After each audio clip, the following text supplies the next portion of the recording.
नमस्कार मित्रों, स्वागत है आपका। फिर से आज हम जिद्दू कृष्णमूर्ति की पुस्तक ट्रुथ एंड एक्चुअलिटी का दूसरा भाग लेकर प्रस्तुत हुए हैं। जीवन का एक अत्यंत महत्वपूर्ण क्षेत्र अब भी बाकी है। वह क्षेत्र जहां मनुष्य स्वयं को पूरी तरह खो देता है और उसी खोए हुएपन में वह सत्य को ढूंढने निकल पड़ता है। लेकिन खोज चाहे कितनी भी सुंदर हो, एक भ्रम है, क्योंकि खोज का अर्थ ही यह है कि खोजने वाला कुछ चाहता है, वह किसी परिणाम की प्रतीक्षा कर रहा है। और जहाँ परिणाम की प्रतीक्षा है, वहाँ मन स्वतंत्र नहीं है।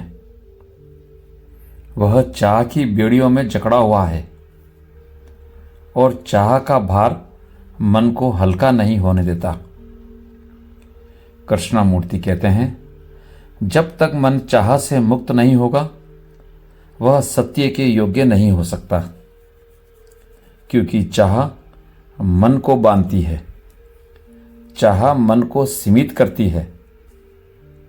चाह कहती है, मुझे यह चाहिए, मुझे वह नहीं चाहिए।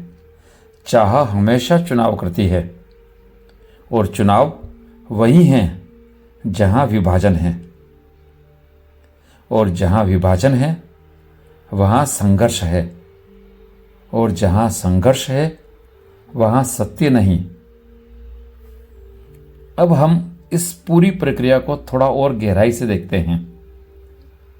मन की सबसे मूल प्रवृत्ति है सुरक्षा की खोज, चाहे वह भौतिक सुरक्षा हो, भावनात्मक सुरक्षा हो या आध्यात्मिक सुरक्षा हो। मन हमेशा किसी सहारे की तलाश करता है। वह चाहता है कि कोई उसे दिशा दे, कोई उसे बताए क्या सही है, कोई उसे बताए कि उसे कहाँ जाना है। लेकिन जो मन सहारे पर चल रहा है, वह स्वतंत्र कैसे हो सकता है? और जो स्वतंत्र नहीं है, वह सत्य को कैसे देख सकता है? सत्य किसी भी प्रकार की सुरक्षा में नहीं है। सत्य तो सुरक्षा की अनुपस्थिति में है। सत्य वहाँ है जहाँ मन किसी भी प्रकार के बंधन में नहीं है, न परंपरा के, न धर्म के, न ज्ञान के, न अनुभव के, न गुरु के, न किसी विश्वास के। जहाँ मन बिल्कुल अकेला खड़ा होता है, उस अकेलेपन में इतनी विशालता होती है कि उसमें सत्य उभरता है। हम इस अकेलेपन से भागते हैं, क्योंकि अकेले होना हमें डराता है। हम संबंधों में, विचारों में, धर्म में, मनोरंजन में, तकनीक में, हर जगह भाग दौड़ में लगे रहते हैं, ताकि हम अपने भीतर के इस अकेलेपन का सामना ना करें। लेकिन भागते भागते जीवन बीत जाता है, कभी रुकने का अवसर नहीं मिलता, और सत्य हमेशा रुके हुए मन में ही खिला करता है। एक ऐसे मन में जो न भाग रहा है, न खोज रहा है, न उम्मीद कर रहा है। अब हम उस मौन पर लौटते हैं जिसकी झलक हमने पहले महसूस की थी। यह मौन कोई तकनीक नहीं है। आप इसे अभ्यास से प्राप्त नहीं कर सकते। यह मौन धीरे धीरे नहीं आता। यह मौन अचानक आता है, जब मन का बोझ उतर जाता है, जब विचार अपनी खुद की सीमा को पहचान लेता है, जब मन समझ लेता है कि विचार चाहे जितना भी सुंदर हो, वह सत्य नहीं, जब मन स्वयं को देख लेता है बिना किसी निर्णय के, तभी मौन आता है। यह मौन मृत नहीं है, यह जीवंत है, यह भीतर से चमकता है। इस मौन में एक ऐसी ऊर्जा होती है जो हर हलचल, हर संघर्ष, हर द्वंद्व को बिना शब्दों के हल कर देती है। यह मौन कोई स्थिति नहीं है जिसे पकड़ा जा सके। यह एक गति है, एक लिविंग फ्लो। यह दर्शाता है कि मन अब अपने बोझ से मुक्त है। और मित्रों, इसी मौन में सत्य खिलता है। सत्य शब्दों में नहीं आता, सत्य किसी प्रतिमा में नहीं आता, सत्य किसी पुस्तक के पन्नों में नहीं मिलता। इवन कृष्णमूर्ति के ही शब्द सत्य नहीं, सत्य की ओर इशारा मात्र है। सत्य अनुभव नहीं है, क्योंकि अनुभव करने वाला हमेशा मैं होता है, और जहां मैं है वहां सत्य नहीं। अब ध्यान से सुने। सत्य तब घटता है जब अनुभव करने वाला समाप्त हो जाता है, जब देखने वाला पूरी तरह शांत हो जाता है, जब दृष्टा और दृश्य एक हो जाते हैं। उसी क्षण सत्य खुद को प्रकट करता है। अब हम एक और अत्यंत सूक्ष्म बात पर आते हैं। मन हमेशा चीजों को नाम देता है। जैसे ही कोई भावना उठती है, मन कहता है यह क्रोध है, यह दुख है, यह भय है। नाम देते ही मन ने भावनाओं को अतीत से जोड़ दिया, और जैसे ही वह अतीत से जुड़ती है, वह उसी पुराने ढर्रे पर चलने लगती है। वह कभी नई नहीं हो पाती। कृष्णमूर्ति कहते हैं, यदि आप बिना नाम दिए किसी भावना को देखें, बिना शब्द, बिना वर्गीकरण, बिना पहचान, तो आप उस भावना के साथ एक पूरी तरह अलग संबंध में खड़े होते हैं। तब वह भावना आपको खाती नहीं, तब वह भावना एक ऊर्जा बन जाती है जिसे आप समझ सकते हैं, और समझ में ही उसका अंत है। मन की सबसे बड़ी समस्या यह है कि वह चीजों को तुरंत पकड़ लेता है, और पकड़ने में हिंसा है, क्योंकि पकड़ने का अर्थ है कि मन वास्तविकता को अपने ढांचे में फिट करना चाहता है। लेकिन वास्तविकता किसी ढांचे में नहीं समाती। वह स्वतंत्र है, वह जीवंत है, और आप तभी स्वतंत्र हो सकते हैं जब आप वास्तविकता को स्वतंत्र रहने दें। अब हम उस गहन बिंदु पर पहुंचते हैं जो इस पुस्तक ट्रुथ एंड एक्चुअलिटी का केंद्र है। वह बिंदु यह है कि एक्चुअलिटी वह है जो है, ट्रुथ वह है जो तब प्रकट होता है जब एक्चुअलिटी की पूर्ण समझ आ जाती है। एक्चुअलिटी से भागना ट्रुथ से भागना है।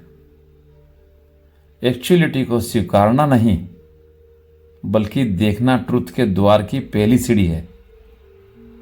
जब हम एक्चुअलिटी को बिना किसी चुनाव, बिना किसी प्रतिरोध, बिना किसी हस्तक्षेप के देखा जाता है, तब मन पूरी तरह खाली हो जाता है। और वह खालीपन, वह स्पेस, वह इनर स्काई, वही ट्रुथ है। अब हम इस यात्रा के अंतिम चरण में प्रवेश करने वाले हैं। यह वह क्षण है जहां हम सत्य को किसी विचार, किसी विश्वास, किसी आशा, किसी कल्पना के रूप में नहीं देखते, बल्कि सत्य को उसी रूप में आने देते हैं जिस रूप में वह स्वयं प्रकट होना चाहता है। इस अंतिम भाग में हम धीरे धीरे उस अदृश्य स्थान के पास पहुंचते हैं जहां मन की सारी गतिविधि जो संघर्ष से, भय से, समय से, स्मृति से बनी हैं, धीरे धीरे शांत हो जाती हैं। और जब मन शांत होता है तो वह अपने आप ही एक नई आकाश जैसी उपस्थिति में प्रवेश करता है। यही वह आकाश है जो सत्य का वास्तविक घर है। सत्य किसी मंदिर में नहीं है, किसी पुस्तक में नहीं है, किसी प्रवचन में नहीं है। सत्य मनुष्य की गहरी जागरूकता के हृदय में है, जहां कोई भी परत, कोई भी धुंध, कोई भी दबाव मौजूद नहीं रहता। यही वह स्थान है जहां एक्चुअलिटी का संपूर्ण देखना ट्रुथ की ओर मार्ग बन जाता है। अब धीरे धीरे महसूस कीजिए जीवन को, मन को, अनुभवों को, भावनाओं को किसी भी नाम, किसी भी लेबल, किसी भी धारणा के बिना। जब भी आप किसी चीज को नाम देते हैं, आप उसे पकड़ लेते हैं। और पकड़ने का अर्थ है कि आप उसे पुराना बना देते हैं। नाम हमेशा पुराने होते हैं। नाम अतीत में जन्म लेते हैं, लेकिन जीवन हमेशा नया है। जीवन किसी नाम का इंतजार नहीं करता। जीवन के लिए कोई लेबल नहीं होता। जीवन बस है, जीवित, चलायमान, स्वतंत्र। कृष्णमूर्ति कहते हैं, आप किसी चीज को तभी देखते हैं जब आपके और उस चीज के बीच कोई दूरी न हो। यही बात सत्य पर लागू होती है।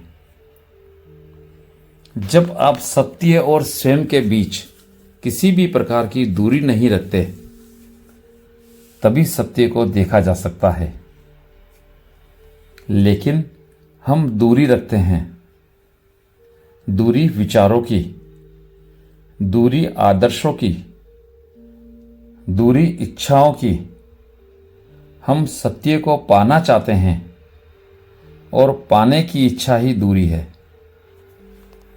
इच्छा कहती है, मैं अभी नहीं हूं, मुझे कुछ बनना है, मुझे कहीं पहुंचना है।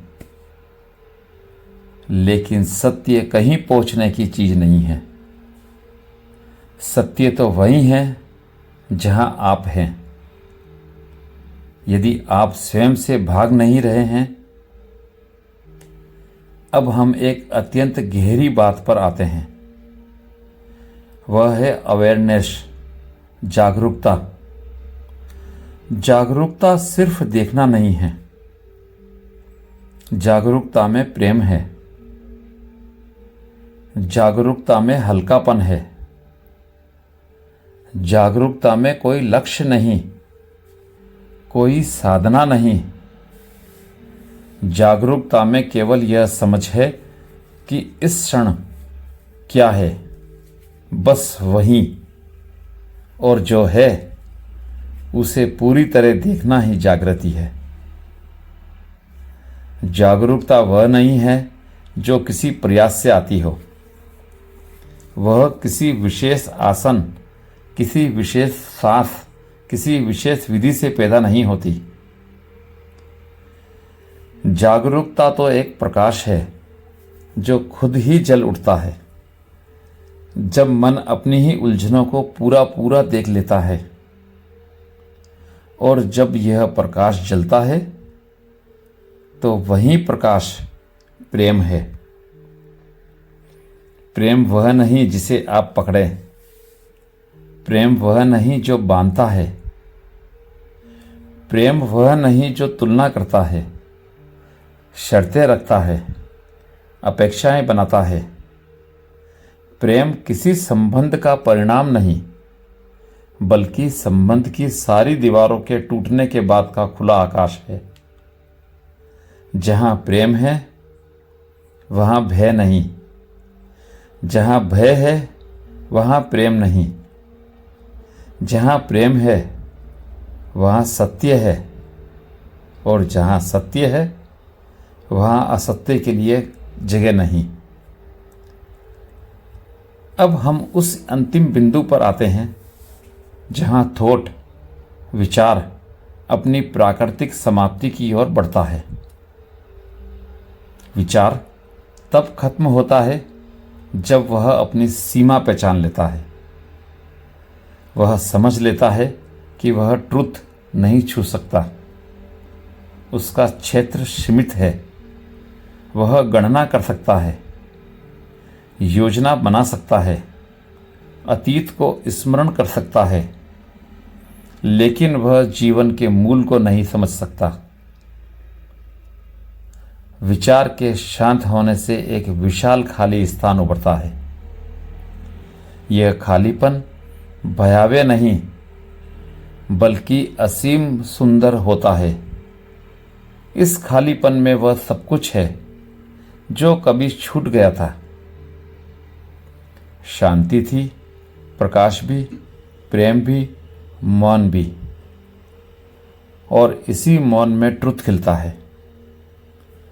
मौन में जो जन्म लेता है वह विचार का फल नहीं, वह किसी साधना का परिणाम नहीं, वह किसी प्रयास का पुरस्कार नहीं। वह ऐसा है जैसे आकाश अचानक खुल जाए और आप देख सकें कि बादलों के पीछे हमेशा वही नीला विस्तार था, बस आप देखते नहीं थे। सत्य ऐसा ही है, वह हमेशा था, हम ही अपने शोर में खो गए थे। और अब इस अंतिम चरण में जब हम मन की हर हलचल, हर जटिलता, हर भ्रम को देख चुके हैं, तो मन खुद ही शांत होने लगता है। यह शांति किसी भी तरह की कृत्रिम शांति नहीं है, बल्कि एक प्राकृतिक विश्राम है।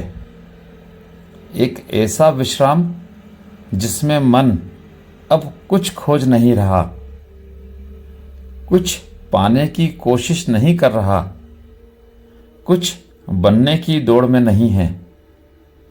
यही विश्राम ट्रुथ का द्वार है। अब कल्पना कीजिए, आप अपने भीतर किसी विचार, भावना या स्मृति को आते देख रहे हैं।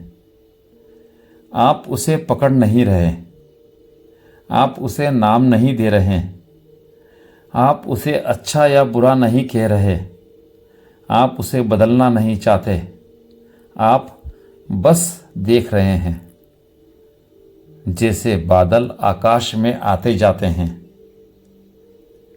जैसे बादल नदी पर छाया बनाते हैं और फिर बिना निशान छोड़े चले जाते हैं, उसी तरह मन के भीतर उभरने वाली हर चीज आती है और जाती है, यदि आप उसे पकड़ते नहीं। पकड़ना ही दुख है, छोड़ देना ही स्वतंत्रता है। लेकिन छोड़ने की कोशिश मत कीजिए, केवल देखिए, और छोड़ना स्वयं घटेगा। देखना ही क्रिया है, देखना ही परिवर्तन है,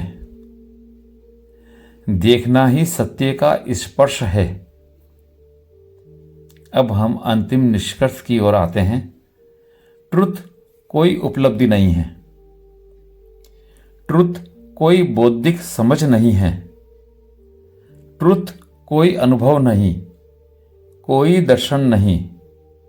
ट्रुथ जीवन है, एक प्रवाह, एक खामोश अग्नि, एक जीवित विराम। ट्रुथ तभी आता है जब आप स्वयं को पूरी तरह देख लेते हैं, और उस देखने में मैं का अंत हो जाता है। और जब मैं समाप्त होता है, वहीं से प्रेम शुरू होता है, वहीं से स्वतंत्रता जन्म लेती है, वहीं से मौन खिलता है, वहीं से सत्य प्रकट होता है। यही ट्रुथ एंड एक्चुअलिटी का सार है। वर्तमान की वास्तविकता को इतनी पूर्णता से देखना कि देखने वाला ही समाप्त हो जाए और वही अंत ट्रुथ का जन्म हो। और मित्रों, इस जन्म में जीवन एक नए आयाम में प्रवेश कर जाता है। अब भय नहीं, अपेक्षा नहीं, संघर्ष नहीं, अब केवल जागृति है, एक अनंत जागृति। यह था ट्रुथ एंड एक्चुअलिटी का अंतिम भाग। आप कमेंट करके बताएं कि आपको यह कैसा लगा। अच्छा लगा हो तो सब्सक्राइब करें, लाइक करें और शेयर करें। धन्यवाद।